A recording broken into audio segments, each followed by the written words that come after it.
Salve, salve, pessoal! Sejam muito bem-vindos a mais uma edição do podcast Jogo Raro. Eu sou o Samuel Leite e hoje eu estou aqui em versão single player, por conta de um compromisso do meu amigo e co-host Luiz Cantes. Nosso programa de hoje vai ser muito interessante, porque a gente vai conversar sobre uma das franquias de maior sucesso da história dos videogames. Eu me refiro à saga de um grupo de caçadores de vampiros que, de tempos em tempos, se reúnem para caçar ninguém menos que o Conde Drácula. O ouvinte mais atento já percebeu que eu me refiro ao Castlevania. Então, Gui, sobe o som, que hoje é o dia de caçar vampiros aqui no Jogo Raro. Bom, pessoal, antes de começar, eu queria fazer um pedido especial, sobretudo para as pessoas que estão nos acompanhando aqui em vídeo pelo YouTube. Se você gosta desse tipo de conteúdo que fala sobre games, histórias dos jogos e principalmente sobre colecionismo, independente do tipo de geração do console ou mesmo da franquia de jogos, não deixe de assinar o nosso canal aqui e deixar seu link. Isso ajuda demais o nosso trabalho. Bom, para aquela jornada épica aí de caçar vampiros, eu precisava chamar um especialista nessa história. Aí eu convidei o Luiz Cabuloso, que é um colecionador de destaque dentro do mundo aí do Castlevania. Então, Luiz, obrigado, cara, pelo teu tempo de ter aceito o nosso convite. E eu queria que você apresentasse aí, desse um oi para a galera do Jogo Raro. Fala, pessoal, tudo bem? Obrigado primeiramente, Samuel. Assim, eu comentei um pouquinho antes que a gente é um pouco carente aqui, principalmente no Brasil, de conteúdo de games de ótima qualidade. E quando vocês começaram a fazer, você e o Luiz, assim, eu comecei a ouvir, então eu tô na academia. E o podcast é legal, né? Porque às vezes você tá na academia, você tá no trânsito, e aí você tá ouvindo. E aí você fica imaginando aquilo que vocês estão falando. Então, assim, é uma sensação muito boa aí que a gente já tinha perdido depois que a gente deixou de ouvir o rádio, né? E eu consumindo o conteúdo de vocês, a gente vê o quanto é de extremo carinho que vocês colocam, o empenho aí de vocês, porque é muito, muito valioso o conteúdo. É muito rico e vocês têm uma dinâmica muito boa. Então, quando você me convidou, eu falei, não, cara, só posso estar brincando aí. Lógico que eu aceito e é uma grande honra, então obrigado. Obrigado de verdade, Samuel, Luiz, aí infelizmente não pode ter comparecido, mas deixo aqui um grande abraço para ele também. Pô, cara, a gente que agradece, como a gente sempre fala, a gente faz isso aqui, a gente não tem muita noção, né? Quando a ideia foi fazer uma conversa entre amigos virtuais, inclusive, né? A gente sempre menciona isso. Eu ainda não tive a oportunidade de conhecer o Luiz pessoalmente, digamos assim, mas a gente criou para a gente, como se fosse um papo de mesa de bar aqui. É muito legal saber que essa mesa está se espalhando pelo Brasil, até para outros lugares do planeta, e uma galera, enfim, que acaba fazendo parte do que a gente costuma, inclusive, brincar aqui, que é um ambiente multiplayer, né? Então, a gente está sempre brincando, falando sobre o assunto que tem a ver com a nossa infância, enfim, com as nossas memórias. Então, é um prazer enorme de poder não só contar contigo aqui, mas poder contar com uma imensa base de amigos que se tornaram fãs e que de alguma forma, fazem parte dessa família que a gente está construindo. Mas eu queria começar o nosso papo aqui, Luiz, e te perguntar algumas coisas. Antes, inclusive, da gente entrar na franquia, entrar na história toda, eu queria que você me contasse um pouquinho da tua história dentro do mundo dos games, né? Como é que foi o teu primeiro acesso a esse universo? Como é que era? Você tem na família gente que curtia? Conta um pouquinho da história do pequeno Luiz Cabuloso, do cabulosinho dentro do mundo dos games. Claro, lógico. Bom, eu acho que por volta de talvez ali uns 6, 7 anos, eu ganhei um Atari. E assim, era muito difícil, né, naquela época, o poder aquisitivo, pelo menos para minha família, assim, né, e eu acho que boa parte dos brasileiros, principalmente naquela época, ter acesso a esses eletrônicos, né, que até então também o Brasil era fechado para esses mundos eletrônicos aí, de importados, não só de eletrônico, mas qualquer coisa. Então, eu ganhei meu primeiro Atari, que foi acho que é Super Game, ou Turbo Game, que é da CCE, né, que é um clone. Turbo Game, né? Turbo Game, né? E esse é o único videogame, eu acho, que eu não tenho até hoje. Minha mãe acabou doando ele. E eu também não tenho tanta nostalgia assim por Atari, igual muitos dos nossos amigos aí, porque quando eu ganhei o Atari, eu já estava num mundo onde alguns poucos amigos já estavam falando de Nintendo. Uhum. E tem uma grande diferença, assim, né? Tem um grande ato aí entre um e outro.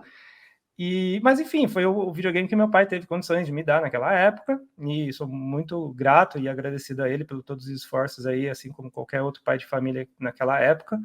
Uhum. E então eu ficava. Eu jogava um joguinho lá da Freeway, né? Que é da galinha, com a minha Isso. tia. Então era uma novidade ali entre família, meus primos.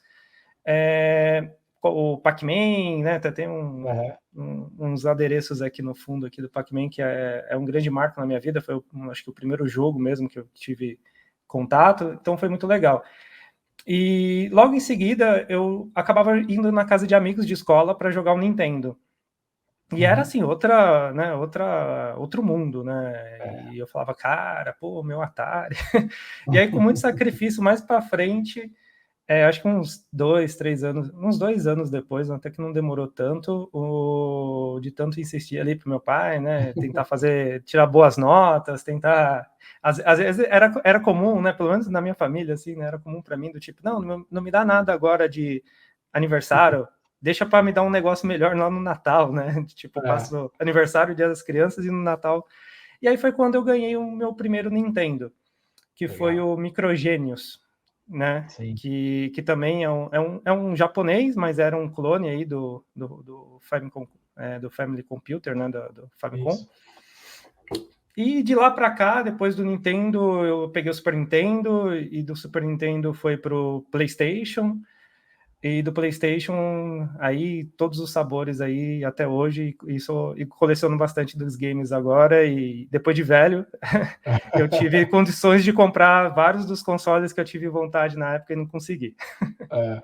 É a história de, acho que parte importante da galera que tem mais ou menos essa mesma faixa de idade que a gente tem, que está mais ou menos na Verdade. mesma página, assim, que é um começo a maioria das pessoas começa no Atari, isso é muito, muito legal, né? E depois vai migrando, mas tem a coisa do que a gente não tinha na época, né? Que é essa coisa de, por mais que eventualmente você tivesse grana para ter consoles ou mesmo ter uma quantidade boa de jogos, não havia uma disponibilidade, né, de títulos então a gente ficava focado num jogo, ficava focado numa historinha ali, numa questão.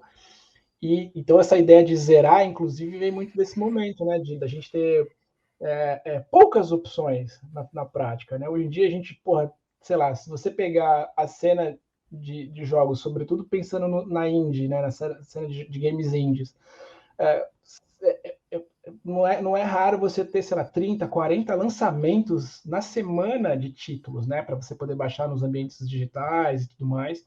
Então é difícil mesmo acompanhar. Naquela época tinha 2 por trimestre, né? E olha lá quando chegava, né?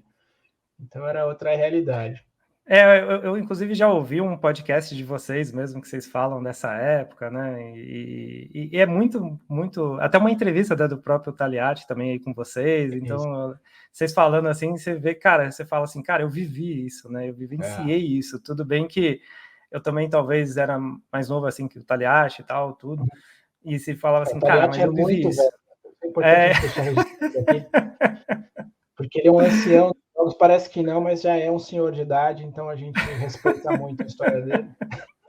Um abraço aí pro Taliati, mas É, então assim, eu não vivenciei essa época do tipo de ter que ir lá no centro de São Paulo buscar esses jogos aí que o pessoal é. conseguia aí, não sei como, muito talvez ele, mas assim, tinha aquele jogo que você pedia, eu ia muito na locadora, né? Então acho que Uhum. a locadora foi um grande diferencial, e deixava a gente mais acessível a jogos, né? Porque de fato era impossível assim você ficar comprando o jogo naquela época, né? Geralmente você tinha um videogame e um jogo, e seu pai falava, não, se você É. quiser jogar, vai ter que alugar. E aí, às vezes, aquele jogo mais especial, eu lembro disso, que eu queria um Street Fighter lá e um Mortal Kombat, e aí tinha aquele amigo do fulano, do seu pai, do tio, que ia para o Paraguai, e aí o cara trazia um cigarro, e o cara conheceu o pai no bar, né? E aí ele trazia o cigarro e o jogo para você, e camisa de time ainda, né? É Então, isso aí. Tempo bom. Mas, é, cara, para a gente entrar dentro da franquia, eu queria te perguntar isso por uma curiosidade, porque tem tanta franquia, tanta coisa, né? Por que se foi focar no Castlevania? Bom, Samuel, acho que teve um momento na minha vida ali que Castlevania me marcou e confesso para você que não foi no início. Foi Uhum. principalmente na era PlayStation 1 com o Symphony of the Night. E eu lembro assim que eu alugava esse jogo, eu queria muito ter ele. Eu joguei o japonês, inclusive depois a gente fala aqui, mas é meu item que eu mais adoro, é o Symphony of the Night japonês mesmo. E eu alugava muito ele numa era que eu estava meio que indo contra a maré, porque naquela época a gente tinha o Nintendo 64, os jogos ali poligonais, né, de 3D, o PlayStation ali. Então eu lembro que eu ia na locadora alugar o Castlevania, sempre estava disponível, porque era algo, né, que às vezes você ia numa locadora, queria, por exemplo, jogar o Tekken pro PlayStation É. 1, cara, impossível de alugar, né, porque inclusive a própria locadora tinha uns dois e era muito para ficar jogando ali na locadora ao invés de alugar. Então, Mario 64 na época, assim, uma febre. E eu ia pegar o Castlevania, que era Uhum. um jogo de plataforma, né? Estilo 2D ali. Tudo bem que o cenário ali eles fizeram um negócio diferente ali que chamou a atenção no Symphony of the Night de deixar um pouco em 3D, dar uma profundidade no cenário. Isso me chamou muita atenção. E então ele me marcou muito nessa minha infância. E aí, como todo mundo, né, que a gente, principalmente eu tenho mais amigos aqui em comum, a gente sempre colecionava, comprava um joguinho ali, comprava um joguinho cá. Só que acho que chegou a pandemia, acho que a galera pegou e virou a chave e falou, cara, vou virar colecionador. É bem isso. Então, um pouquinho antes da pandemia, eu já estava comprando alguns jogos mais antigos, né? Não só de PlayStation 4, e já estava procurando Castlevania, já estava pesquisando preço, achava às vezes um pouco absurdo o preço, né? Falei, pô, um jogo antigo desse é meio caro, né? Visto os jogos que a gente tinha de PlayStation 4. E aí, quando começou a pandemia, eu lembrei do Cabuloso na época da locadora, que pegava o Castlevania e era muito difícil. Primeiro porque era japonês. O Castlevania, né? Até todo mundo fala, joga o Symphony of the Night para você começar no Castlevania. Cara, eu Uhum. não sei se seria o primeiro jogo para uma pessoa que nunca jogou a série, o Symphony of the Night, porque ele não é muito linear. Então as Uhum. pessoas acabam se perdendo um pouco. E então imagina naquela época, sem acesso à internet praticamente, né, de conteúdos como o Google não existia, YouTube não existia. E aí eu jogando um jogo japonês ainda. É. E o que me chamou muita atenção, eu já tinha jogado do NES, não vou mentir, porque sempre me atraiu muito a história. Uhum. Então, sempre gostei muito dessa parte de coisa de vampiro, desses monstros. E, cara, década de 90, acho que É. todo mundo acabava gostando muito desses personagens, né? Vampiro, lobisomem, Frankenstein. Então, assim, era muito legal isso. Uhum. E eu cheguei a jogar o Dracula's Curse, que é o Castlevania 3 para NES. Gostei, aluguei ele, joguei bastante, até gostei. Não lembro se eu cheguei a terminar, acho que não. Até porque Castlevania é muito difícil, né? A gente tava falando que naquela época a gente tinha poucos É. jogos, então acho que os jogos era tão difícil, porque assim, cara, como você vai ter pouco jogo, então toma esse jogo difícil aqui que é para você Isso. ficar jogando bastante ele. Para valer a pena. Para É. valer a pena, exatamente. E aí eu tive a oportunidade de jogar também o Simon's Quest. E aí, cara, eu não gostei. Então, então por isso que eu falo que foi no PlayStation 1 que de fato eu voltei a jogar. Acho que o que me chamou a atenção para mim, e aí eu acho que foi assim e aí, eu acho que deve ter acontecido comigo e com muita gente, né? Até porque todo mundo fala de Castlevania, lembra do Symphony of the Night. Uhum. Eu acho que foi a jogada realmente do Igarashi, né? Que todo mundo fala que ele era o diretor, né, do Castlevania. Não, ele não era diretor, né? Ele era um assistente. Só que ele que comprou algumas brigas ali. Então, por exemplo, de colocar o Alucard como personagem principal e não o Belmont, foi ideia Uhum. dele.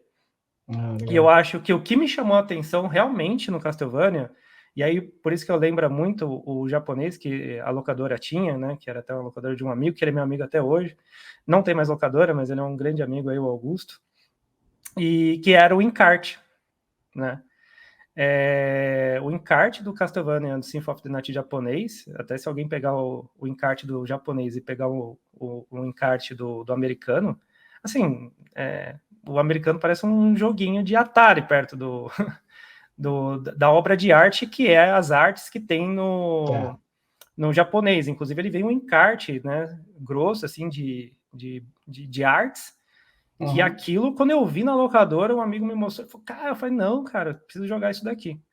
Então, assim, eu acho que o que me chamou muita atenção e que me marcou bastante no PlayStation 1 foi o Symphony of the Night com o Alucard. Aí, depois disso, eu joguei o Drácula X do Super Nintendo, né, porque daí você começa, né, puta, Castlevania, quero jogar, vou jogar o Drácula X aqui. E aí eu joguei o Drácula X, gostei também, mas não tanto igual o Symphony of the Night. E então foi uma franquia que me marcou muito nessa época, e até pelos personagens, pela história, né? Então você começa a ver o Symphony of the Night, puta, é o filho do Drácula, e o Alucard é o nome dele ao contrário, e aí você começa a jogar. Cara, você sabe que eu preciso confessar uma coisa? A minha relação com Castlevania vem do MSX, que era o Vampire Killer, né? Vampire Killer. O Vampire Killer, ele é europeu, né? O japonês mesmo é Akumajo Drácula, que é Castelo Satânico de Drácula, a tradução dele. Japonês levando as coisas leves. Ó, sensacional, sensacional. Muito bom. Eu comecei jogando no MSX, então eu nem sabia que era Castlevania e estava jogando. Legal. E uma parada louca, muito, que me dá um pouquinho de vergonha, mas eu vou confessar para você, que é um especialista, que eu me dei conta que a Alucard é Drácula ao contrário, tipo, 45 minutos atrás, quando eu fui jogar, eu peguei, desculpa, ontem à noite eu fui jogar, peguei um emulador aqui, fui jogar algumas coisas antigas para lembrar também, e falei, cara, Alucard, puta, é Drácula. Puta, cara. Tipo, foi uma parada que demorou 30 anos para eu pegar. Mas foi divertido. Agora eu queria te perguntar, cara, a gente costuma perguntar isso para os nossos convidados, né? Qual que é o item que você considera mais valioso ou raro na tua coleção, e qual que é o item que tem um valor emocional para você efetivo, assim, que você considera mais afetivo? Tá. Bom, como a gente está gravando aqui para o YouTube, eu vou acabar mostrando aqui na câmera.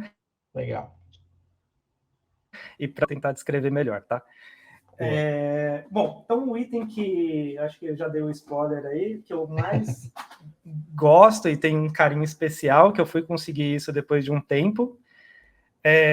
Não vou mentir que o meu amigo da locadora, ele me deu algumas páginas do encarte, porque eu lembro isso até hoje. Eu vou pedir para ele até seguir vocês, que ele é um grande entusiasta até hoje aí de games. E na locadora dele ele tinha um balcão, e nesse balcão ele pegava os encartes dos jogos, olha só que dó, né? Ele recortava os encartes e colava no balcão, né? E tinha um vidro em cima. Então você ia lá na locadora dele, enquanto ele tá tirando o pedido ali, você olhava ali, você tinha vários. Então, algumas coisas do encarte ele recortou. E aí ele me deu alguns pedaços, né? Os anos 90, os incríveis os anos 90. Então, assim, é o Castlevania japonês, né? Então, legal, é o Symphony of the Night japonês, o meu item. Deixa eu tirar um pouco dessa ring light aqui. Show. É o Castlevania japonês, a arte é incrível, é o Alucard que tá na capa dele. Muito e ele legal. Tem ele vem o CD do jogo, ele vem um CD de música, que assim, as músicas de Castlevania, até do Nintendinho, eu acho que a galera sempre se preocupou muito na qualidade musical do jogo, na trilha sonora, e no Symphony of the Night japonês, ele vem o CD do jogo, né, estampado aqui, com a arte do jogo, e o CD de música. Então, assim, é sensacional o japonês. Vem um manualzinho do jogo e vem a ilustração, que é uma mulher aí que sempre fez as artes de Castlevania, que é a Yami Kojima, que tem aqui um book art do jogo, os personagens.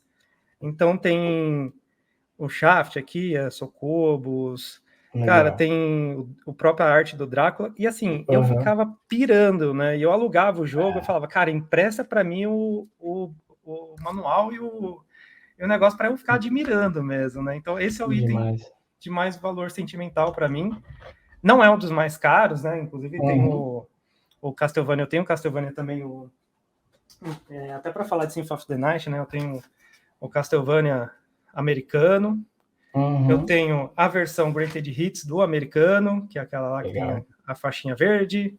Eu tenho como se fosse um Greatest Hits também do Symphony of the Night, que saiu no Japão, que é essa coleção aqui, que não vem o CD de música e não vem o livro de artes.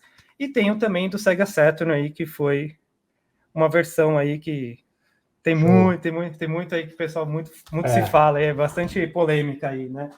Tenho também na coleção, e depois a gente vai mostrar pro pessoal, eu tenho outras vinis, disco de música. Esse aqui tá lacrado, inclusive, mas assim, o disco é colorido, né? Tudo, então, a arte, assim, em si, tudo é muito, muito animal, né? Cara, de coleção, talvez que eu acho que é mais raro aqui para mim, eu tenho, acho que, os 2 itens aqui, que é o do Game Boy, o Legends, que ele é um item bastante valioso, digamos assim, pela raridade dele, né? E eu tenho, talvez aqui, como eu falo, talvez o Legend seja até mais caro, mas eu acho que um dos mais raros, assim, talvez de se encontrar nesse estado, o que eu tenho é o Drácula X de NES, porque eu tenho ele CIB, com todos os encartes. Então, assim, esse aqui eu quis ter, e aí foi bem difícil de conseguir. Eu até tive um amigo que me ajudou a procurar aí, que ele tem tudo do jogo, né? Até os encartes. Então, tem o jogo, tem os encartes. Muita gente, até vejo muita gente vendendo, né? Tem o cartão de registro, e muita gente vende o cartão de registro amarelo. E o do Drácula X é vermelho. O amarelo vinha no International Superstar Soccer lá, essas coisas assim. Ou no Turtles, enfim. Tem gente que coloca para valorizar, mas não é vermelho. E esse é um dos itens, talvez, assim, mais raro. E um item que, assim, me marcou bastante, que eu não conhecia, e foi de um amigo que eu conheci nesse mundo de lives aí, que a gente entrou na pandemia aqui no Brasil, que foi o Douglas Homem. E ele tinha esse jogo, ele falou, cara, você que gosta de Castlevania, tá colecionando, vou te vender um jogo. Eu falei, pô, eu quero sim, eu não conhecia.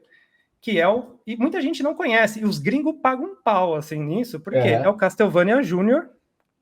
O Castlevania Junior, ele é de Turbo Game. Que demais. Ele é o Drácula Kid, que saiu japonês pro Famicom. E o que eu tenho aqui, e aí ele saiu pro Turbo Game aqui no Brasil. Ele tem, e ele é Cibel, porque tem um manualzinho dele, tem um jogo e tem a capinha. Então, assim, o Douglas Homem me vendeu esse jogo, então eu tenho um grande carinho por ele como amigo e pelo jogo aqui que eu peguei dele. E eu não conhecia o Drácula Kid, né? Que é uma história que é uma história paralela, né? Inclusive até o último chefão lá, esse chefão do Drácula Kid aparece no Symphony of the Night, inclusive.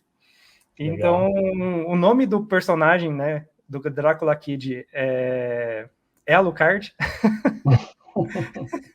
Podia ser Alucardzinho. Né? Exatamente, cara.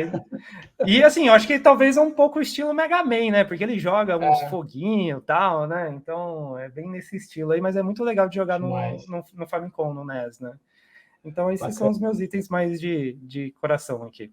Legal. Bom, eu também, para poder me preparar aqui para o nosso papo, eu dei uma olhada geral, entendi um pouquinho mais como é que a franquia se desenvolveu ao longo de uma série de consoles, né? Nintendinho, Super NES, o Mega Drive, no Sega Genesis, teve a fase do 64, muita coisa bacana para DS, né? Enfim, mesclando esse olhar de portáteis versus consoles, assim, não dá para a gente passar por isso sem te perguntar qual dessas coleções, ou qual dessas gerações, digamos assim, é que mais faz sentido para você. Acho que você já deu um teaser aí, que foi talvez Play 1, né? O Symphony of the Night, mas você entende que é por aí mesmo? É Play 1? Cara, eu acho que se você pergunta para todo mundo sobre Castlevania, todo mundo, acho que a primeira sensação que tem ali de lembrança, assim, primeira nostalgia, é o Symphony of the Night do Play 1. Putz, Samuel, a gente está vivendo numa era aqui, né, de criação de conteúdo, né, a galera jogando enquanto está criando conteúdo ali, que são as lives, né, e você percebe que é o jogo que até hoje a galera joga em gameplay e dá sucesso, e tem audiência. E aí, esses dias eu tava até vendo um amigo ali jogando, que ele faz streaming, que é o Aquino, e ele tava jogando o Symphony of the Night, eu fiquei lá assistindo, né? E tinha uma galera que chegava, nossa, meu, eu adoro esse jogo, meu, nossa, vou baixar no emulador para poder jogar. Então, assim, o Symphony of the Night, ele não envelheceu, ele é impressionante, né? Impressionante, ele não envelheceu. E aí, falando sobre a sua pergunta, né, em relação aos portáteis, assim, para mim, uma coisa que não faz sentido, tá? Assim, eu tenho na coleção porque eu gosto de colecionar Castlevania, mas, cara, eu nem joguei aqui, pra você ter uma ideia, são jogos de Game Boy. Eu não, cara, assim, não desce, assim, pra mim. Eu acho que não. Assim, tudo bem que o Game Boy tem uma certa limitação, né, de hardware em si, então também não dá pra fazer muito milagre. Mas são jogos ali que, para mim, eu não tenho nenhuma admiração de jogar ali, não. Só tenho admiração porque é da franquia em si, né? Inclusive, eu acho que da coleção canônica, né? Tudo bem que eu tenho misturas entre japonês, a versão japonesa, a versão americana e tal, e eu acho que é por isso que me faz de um grande colecionador de Castlevania, porque geralmente quando eu vejo as grandes coleções dos gringos, assim, principalmente americanos, eles têm tudo americano.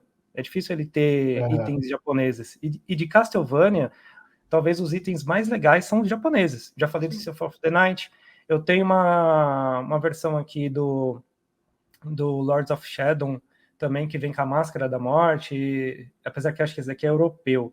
Mas eu tenho uma versão do Castlevania do PlayStation 2, que é o Lament of Innocence, que é o primeiro ali que tem um Leon, né, da história canônica. Cara, que vem um quadro dele, assim... Legal. Ele foi o primeiro Belmont, né? Que até esse quadro apareceu até na série do Netflix, quando eles visitam lá as casas do Belmont, aparece o quadro do Belmont e é esse quadro. Então ele veio num tamanho legal, assim, dentro do jogo. Então os itens japoneses são bem legais, né? Então eu gosto muito de colecionar o Castlevania porque tem muitos itens bacanas, assim. Então não me importa do Game Boy, mas o Game Boy, assim, do portátil não me chama muita atenção. Ao contrário do que fizeram no Game Boy Advance, né? Aí no Game Boy Advance temos jogos muito bons lá, que principalmente o Igarashi deu uma certa continuidade para o Symphony of the Night ali, então tem jogos bons, bacanas também, mas o Game Boy não desceu muito, não. O que você achou da série da Netflix?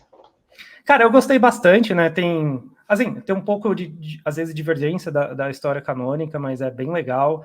Você tem situações ali que se remete bastante aos jogos. Foi um pouco que eu falei, né? Que tem uma parte lá que o Trevor tá andando lá na casa dos Belmonts e tem o quadro do Leon Belmont, legal, que foi o primeiro Belmont. Então, é algo assim bem legal. Easter assim, legais, né? Tem bastante easter egg do jogo, bastante.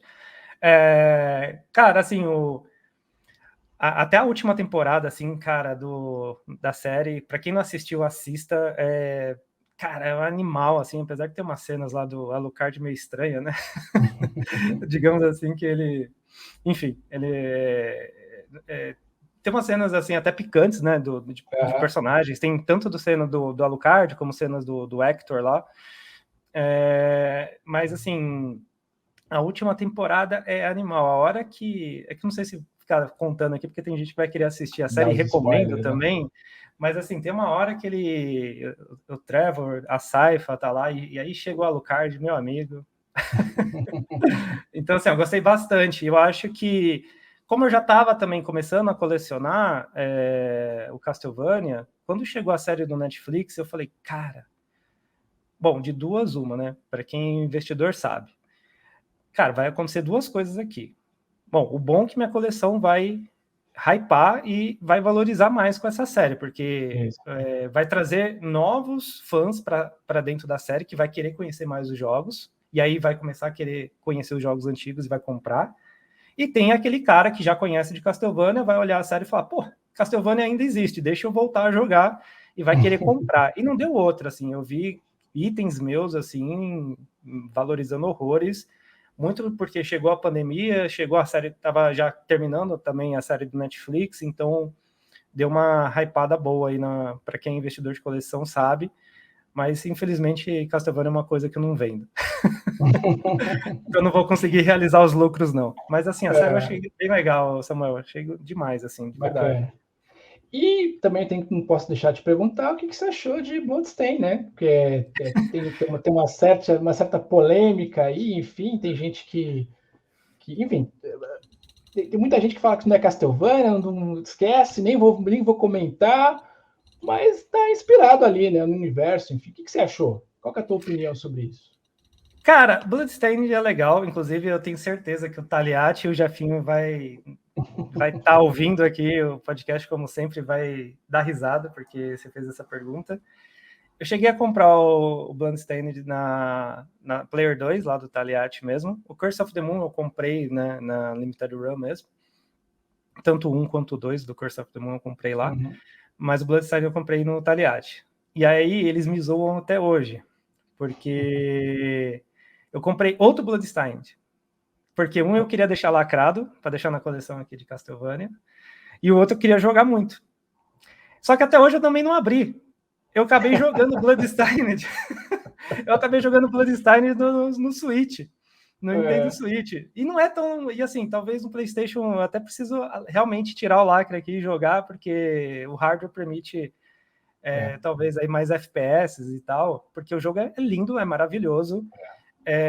Eu acho que o Iga, pegando, né, o final ali da série do Iga na Konami, a gente tem os de Game Boy Advance e tem aquele Order of Ecclesia, que daí tem a Shanoa, né? Então, quando você vê ali a personagem de Bloodstained, você vê exatamente que o Igarashi se inspirou muito ali na personagem de Order of Ecclesia e trouxe aí diversos elementos de Symphony of the Night, principalmente, né? Então eu tava jogando, né? Aí você começa a pegar, tipo, como se fosse aqueles familiares, né? Do Alucard, para poder te acompanhar lá, que fica os bichinhos, né? Te acompanhando para poder te ajudar aí. Aí você tem os elementos de RPG também, assim como Symphony of the Night, é um Metroidvania, e você tem até um... Eu lembro que eu tava jogando, não terminei ainda também, enfim. Mas tem uma parte lá que você consegue virar o cenário de ponta cabeça. Olha só. Então você começa a falar, cara, realmente. E aí quando você vê o Curse of the Moon, que é uma versão aí do Bloodstained também lá para os 8 bits, né? Muito parecido com o Nintendinho. Você vê muito parecido com o Curse of the Darkness, que é o Castlevania 3 do Nintendo, onde você, no Castlevania 3 do Nintendo, do NES, você joga com Belmont, você joga com a Sypha, que é o Trevor, o Belmont, a Sypha e o Alucard, que você vai encontrando durante o caminho. E aí você joga com esses 3 personagens aí, né? E você vê que no Curse of the Moon ali, você vê que os personagens também você vai trocando, né?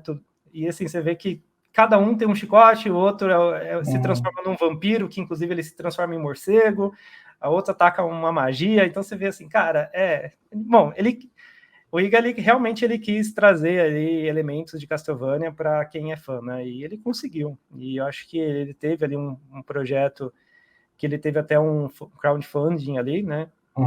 E acho que a galera investiu ali e conseguiu trazer, e eu acho que o Bloodstained, a gente você olha ali, é maravilhoso. Eu acho que bonito. Vamos ver o que a gente tem pela frente aí, o que a Konami vai querer fazer. Bom, eu torço muito pela Konami, né? Você falou de diversas franquias, né? Tanto franquinha para colecionar, tudo. Cara, eu não vou mentir para você que eu tenho bastante jogo aqui de Turtles, né? Que também é da Konami. Cara, eu gosto muito de jogos assim da Konami, né? Eu não tenho muito contra, mas eu gosto do contra, né? A Konami fez muitos jogos bons, né? E assim, infelizmente, de um tempo para cá, ela não conseguiu manter nenhum PES, que era o grande jogo dela, né? É uma tristeza, cara. Eu tenho uma relação com Konami muito especial também, porque Konami era basicamente a MSX, assim, né? Quando você pensa na MX1, MX2 também, mas MSX1, cara, os jogos que valiam a pena eram Konami. Então, quase que se mistura, assim, com o computador e tudo mais. E, então, eu tenho uma relação também, Metal Gear, enfim, tem tanta coisa bacana. Puta, Metal Gear, cara. Feito por eles, enfim, coisas muito legais. E, de fato, eles estão num momento difícil, assim.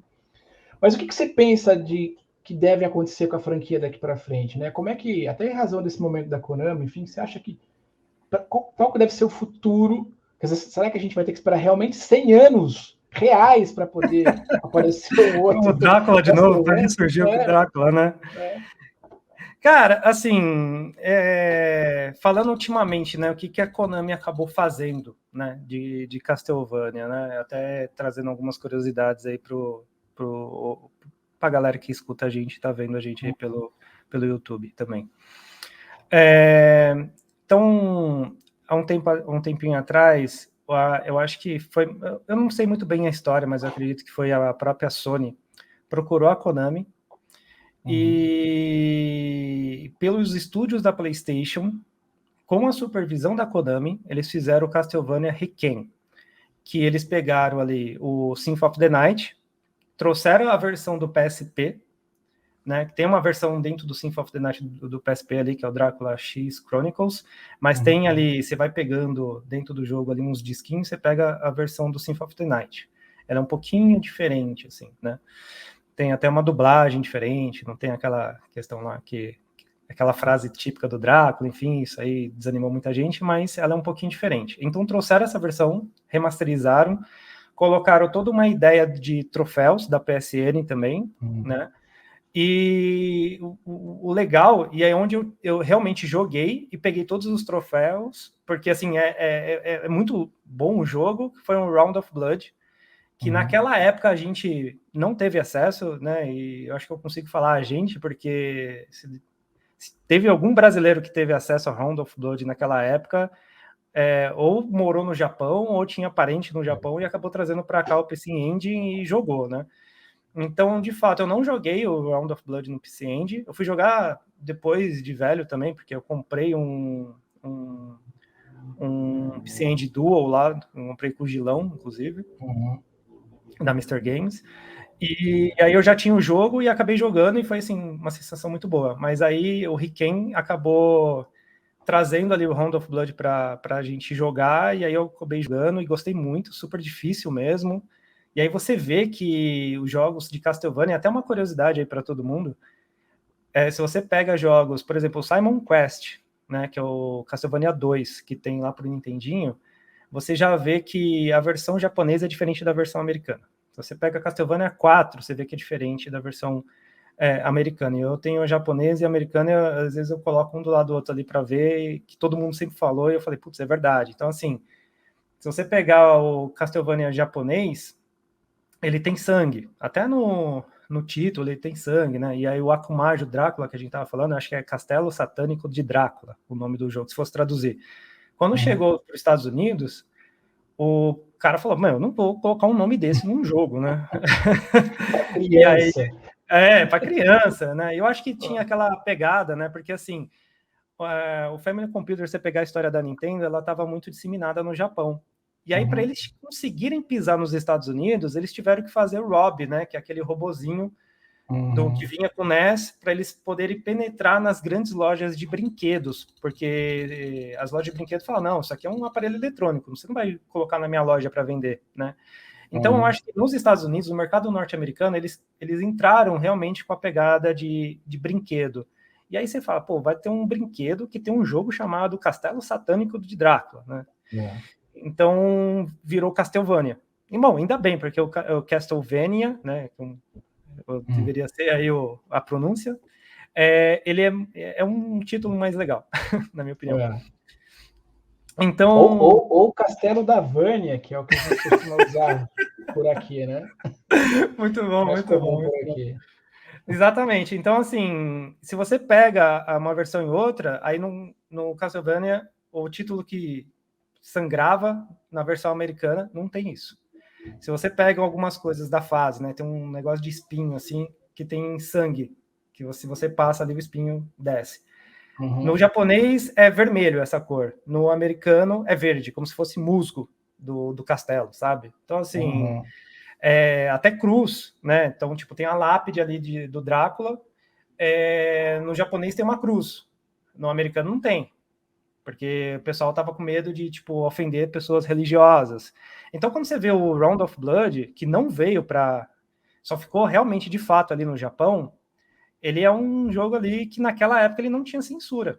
Então ele tem sangue, então ele tem várias outras coisas. Eu acho que é por isso que a gente não teve acesso. Por isso que esse jogo não foi aí para o Ocidente, entendeu?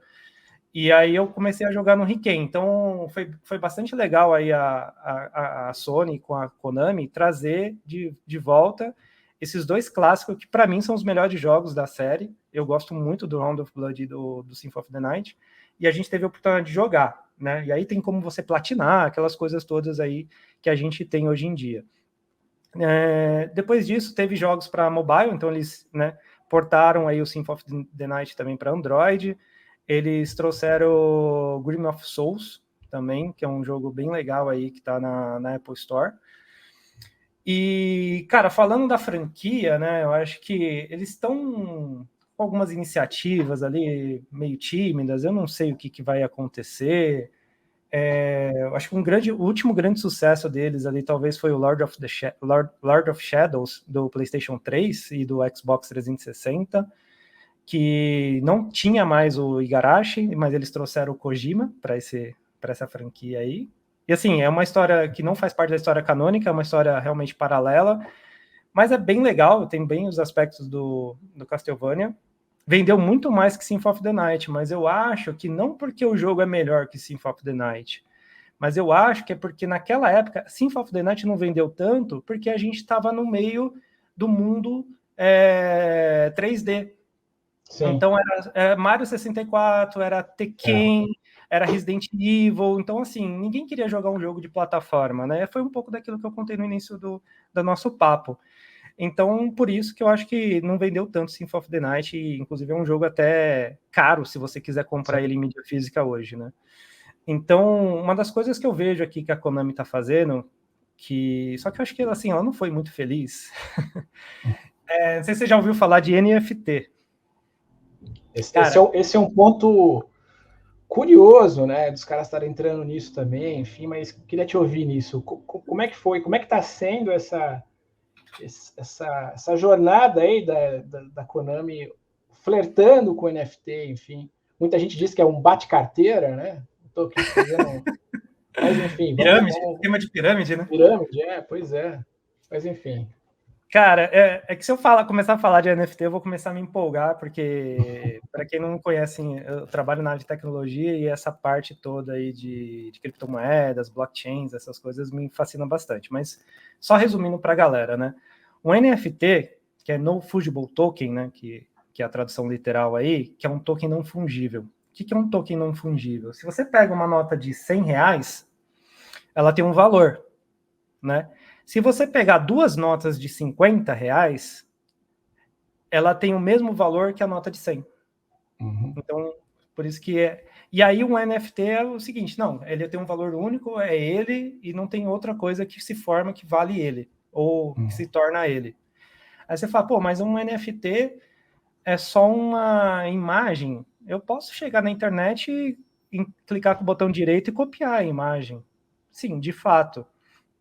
Só que quando a gente fala de NFT, e aí eu vou entrar, talvez aqui, possa ser que eu esteja sendo um pouco técnico aqui, peço desculpas, mas assim, a gente tem duas grandes criptomoedas quando a gente fala aí desse universo, né? A primeira que é o Bitcoin, e a segunda que é o Ethereum, né? O Ethereum, enfim. Esse Ethereum, ao contrário do Bitcoin, ele teve uma proposta um pouco diferente quando ele foi criado. E essas são as duas criptomoedas aí mais que já se provaram ao longo do tempo. O Ethereum ele teve ali a ideia de ser uma camada para desenvolver aplicações. E é por isso que hoje a gente tem aí uma grande novidade aí desse mundo de criptomoedas, que são esses smart contracts, né, que são os contratos inteligentes. A gente tem toda essa parte aí de finanças descentralizadas, né? Então é um negócio meio doido, assim, né, Samuel? Tipo, eu posso, tipo, emprestar dinheiro para você e você emprestar dinheiro para mim, ou seja, a gente deixa de lado ali o papel do banco e a gente acaba fazendo esse papel, né? Então, tudo isso permite, dentro dessa camada de aplicações aí do Ethereum, que é essa blockchain. E aí, muitos dos NFTs, né, tá dentro dessa camada do Ethereum. Tem outras, né, porque acabaram desenvolvendo outras, digamos assim, meio que concorrentes do Ethereum, outras blockchains aí, porque a galera começou a usar tanto o Ethereum e que a taxa dele, que sempre você tem uma taxa de transação, começou a ficar muito cara. E aí por isso que tem as paralelas. Mas aí, falando da Konami, então eles registraram, sim, imagens, né, e trechos ali de vídeo e música ali que tem ali, e ofertaram isso numa grande plataforma de NFT que chama OpenSea. Então essa grande plataforma é como se fosse um grande marketplace rodando aí e transacionando essa venda e comercialização de NFTs nessas artes digitais. Só que quando você compra uma arte digital dessa, aquilo é vinculado a uma carteira digital sua. E aquilo é seu, você comprou aquele direito. É a mesma coisa do tipo, eu posso fazer... O pessoal de criptomoeda sempre acaba fazendo essa analogia. Eu posso ter uma imagem da Mona Lisa para mim. Você vai lá, dá um Ctrl+C, Ctrl+V, pega uma foto aí, manda imprimir, e você tem um quadro na sua casa. Só que você não é o dono daquela arte. O dono daquela arte está lá no Louvre, lá na França, no museu. Bacana. Então, enfim, a gente compreendeu um pouco a onda do NFT, mas como é que isso se conecta, digamos, diretamente com Castlevania e Konami?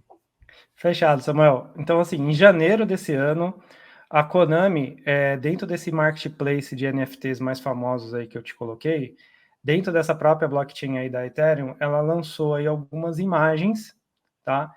E trechos de vídeo, com música, inclusive, e deu a oportunidade dos fãs ir lá e comprar essa arte, digamos assim. E todo o NFT, quando você olha ali um projeto para ser valioso, você tem algum benefício. Nesse da Konami, eu vou ser bem sincero para você que eu não achei tão benefício assim. Mas ela abriu para leilão essas imagens, né?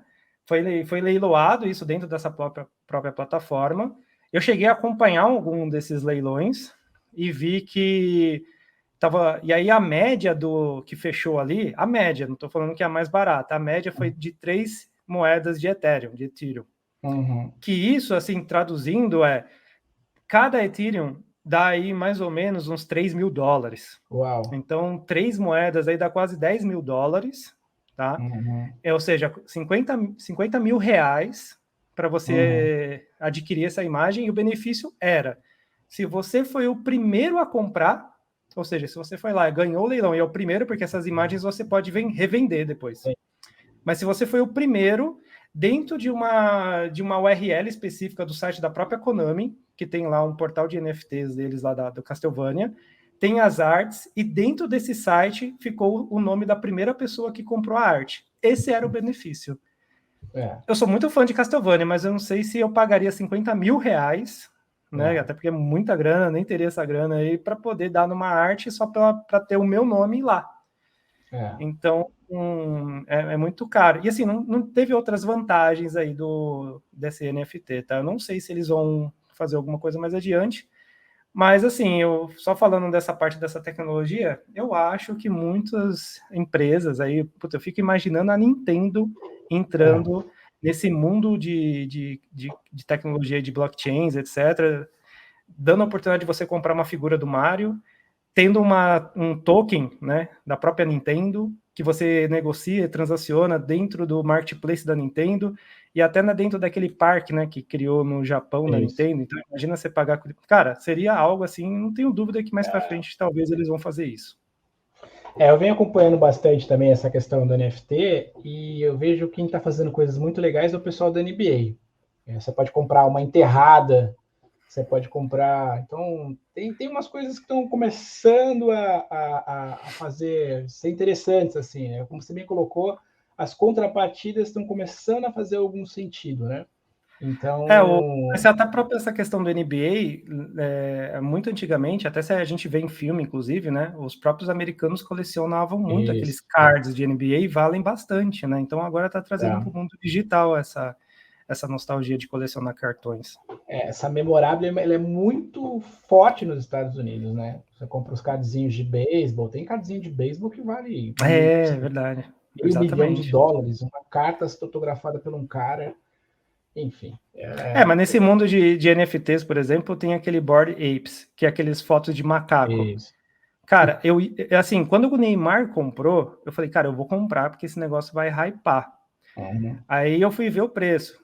Daí tava dando ali, acho que era um Ethereum, alguma coisa assim. Eu sei que tava dando mais ou menos ali, porque o Ethereum também tava mais valorizado, né? Ele tava ali uns 15 mil reais para você ter um macaco. Só que assim... E assim, o Neymar comprou, né? Só que quem comprou esse macaco, hoje ele vale milhões. Eu não tô falando milhão, eu tô falando milhões. Para quem quiser comprar um macaco desse hoje. Só que quem tinha o macaco, o pessoal da Bored Apes lá, eles fizeram uma moeda que vai ser usada aí nesse universo de metaverso, Web 3.0, etc. Chama ApeCoin. Cara, quem tinha o macaco ganhou ApeCoins ali, acho que 3 mil ApeCoins. Que, cara, essa moeda tá tão hypada que, assim, só pelo fato de você ter o macaco, você ganhou a moeda, se você quisesse só vender moeda e continuar com o macaco, o cara já fez 60 mil reais. Então, assim, você fala, cara, pra onde vai esse mundo, né? Tipo... Cara, não é para amador, né? Não é para amador esse planeta, não. Só que assim, esse macaco quem tem? Neymar tem, você entra nesse grupo, né? Então, o que é você comprar um macaco desse? É você tá no mesmo grupo que o Neymar, que o Justin Bieber, que a Madonna. Você vira um parça dos caras. Você vai... Então, assim, se eles organizam um evento e o Neymar vai, você vai lá também nesse evento e você troca ideia, porque o seu macaco vai ser o ingresso para esse evento, entendeu? Caramba. É surreal, cara. Ainda bem que eu vou ficar concentrado em colecionar joguinho de Play 3. Eu não vou colecionar. Você consegue pegar na mão, você consegue pegar na mão, né? Cara, eu não quero entrar nessa onda de colecionar NFT de macaco, porque eu acho que aí não vai ter jeito. Acho que é melhor a gente seguir por aqui mesmo, que é mais palpável, digamos assim. Cara, verdade. Luiz, eu só tenho a agradecer, ao seu tempo, ao papo. Foi um prazer conhecer você agora, digamos assim, virtualmente, e conhecer a tua coleção, né? Obrigado, mestre. Obrigado, cara. Obrigado aí pelo teu tempo, por ter, enfim, participado aí do nosso papo e vamos depois trocar, né? Me manda essas imagens para a gente poder passar pro pessoal lá para seguir no @, Jogo Raro, para a gente poder dividir um pouco mais a tua coleção, enfim, para a gente poder dividir com a galera um pouco mais essa bela coleção que você tem aí. Cara, assim, em primeiro lugar, agradeço novamente aqui, uma grande honra mesmo participar de um conteúdo de games assim com tanto valor como vocês colocam e já conquistaram aí no mercado. De verdade, assim, a gente admira muito o trabalho, então participar aqui, eu fiquei nervoso pra caramba, acho que o Samuel até falou, cara, acho que o cara não vai participar, porque eu falo, não, Samuel, peraí, eu tô meio com problema aqui no trabalho, eu acho que hoje não vai dar, e porque eu não queria nenhuma interrupção. Então eu falei, a gente deixou pro final de semana, a gente ainda se estendeu. Eu falei, cara, será que eu preciso revisar? Será que eu preciso lembrar quais itens eu tenho? O que será que ele vai me perguntar? Então, obrigado por você me deixar super à vontade. Eu estava realmente nervoso, mas é porque é uma grande responsabilidade participar aqui, não é brincadeira, não. Então, obrigado por você me deixar à vontade, obrigado pelo convite. É uma pena o Luiz não estar aqui, mas deixo aqui também um abraço para ele, agradeço aí de coração. Vou caprichar aqui nas fotos para te mandar aí e mostrar para todo mundo um pouquinho da coleção. E, cara, vamos combinar aí da gente se encontrar pessoalmente. Matar uns vampiros. Vamos combinar aí da gente matar uns monstros, né? Boa, vamos sim, cara, vamos sim. Cara, a gente meio que usa até a loja do Taliate ali como ponto de encontro ali da galera ali, porque é bem legal aí. Fiz muitas amizades boas, né, nessa parte de pandemia colecionando games. Tem muita galera boa, assim, muita pessoa do bem, assim, então foi bem legal. Eu não vejo... quero muito conhecer vocês, inclusive, tá?